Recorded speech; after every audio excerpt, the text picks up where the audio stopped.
2009년 11월 김일성 경기장에 들어선 브라질 선수들은 경기장을 가득 채운 관중들을 보고 당황합니다. 그리고 전광판에 BRA 브라질이라고 써있는 것을 보고 한 번 더 깜짝 놀랍니다.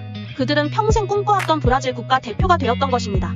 아니, 적어도 그 순간은 브라질 대표였습니다. 브라질 대표인데 브라질 대표라니 이게 무슨 말인지 혼란스러우신가요? 구독, 좋아요 부탁드립니다. 세계에서 가장 폐쇄된 국가인 북한이 44년 만에 2010 남아공 월드컵 본선 진출을 하게 되었습니다. 북한 정부는 국민들에게 국가에 대한 충성심을 고취시키기 위해 이 기회를 잘 이용하고 싶었던 것 같습니다. 그래서 생각한 방법이 국민들의 관심도 끌어올리고 북한 국가대표팀의 실력도 점검하는 차원에서 남미 국가와 친선전을 가지는 것이었습니다.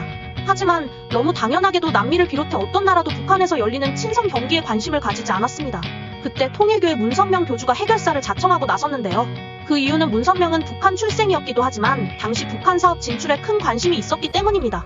또한 통일교에서는 축구가 인간의 증오를 치료할 수 있다는 믿음 아래 2000년대 초반 브라질에서 3부 리그 이상 올라가 본 적이 없는 아틀레티코 소로카바라는 작은 클럽을 인수를 했었습니다. 바로 이 아틀레티코 소로카바 클럽과 북한 대표팀이 친선전을 가지기로 한 것입니다. 어떻게 그게 가능하냐고 물을 수 있지만 북한은 매우 폐쇄적이라 북한 주민들이 브라질 선수들의 얼굴, 이름을 아는 이가 없기에 가능했던 것 같습니다. 북한 정권과 문선명이 윈윈할 수 있었기에 이 믿을 수 없는 친선전이 성사된 것이죠. 아틀레티코 소로카바 클럽의 선수들은 처음에는 중국과 한국에서 경기를 하는 것으로 알고 떠났다고 합니다. 하지만 북경에 도착했을 때 갑작스럽게 행선지가 북한으로 변경이 된 것을 알게 되었습니다. 하지만 선수 대부분 한국이 두 개로 나뉘어져 있다는 사실조차 알지 못했고 급하게 검색해서 북한에 대해서 알아본 내용은 모두 충격적이고 두려움을 주는 내용뿐이었다고 합니다. 그들은 북경에서 비행기를 타고 평양으로 이동하면서도 두려움에 떨었다고 합니다. 팀의 마사지사는 인터뷰에서 이렇게 말했습니다. 강력본드로 비행기가 붙어있는 걸 본 적 있나요? 전 봤어요. 그리고 경기장에 들어서서 관중석을 가득 메운 군중들을 보고 놀랬으며 전광판에 씌어진 브라질이란 이름을 보고 자신들이 마치 브라질 국가대표가 된 것 같은 감정적인 경험을 했다고 합니다. 경기장에는 군중들 이외에도 무장한 군인들로 가득했다고 합니다.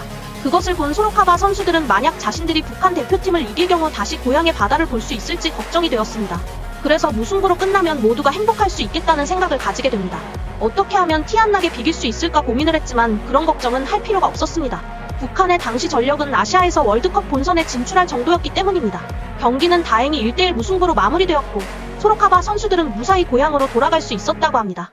한 달 후 남아공 월드컵 조추첨에서 북한은 운명적으로 진짜 브라질과 한 조에 편성이 되었고 짝 브라질이지만 소로카바와의 경기가 남미팀을 상대로 연습이 되어서일까요? 북한은 남아공 월드컵 본선 1차전 브라질과의 경기에서 1대1하는 매우 예상밖 성적으로 패배하는 성공을 거두게 됩니다.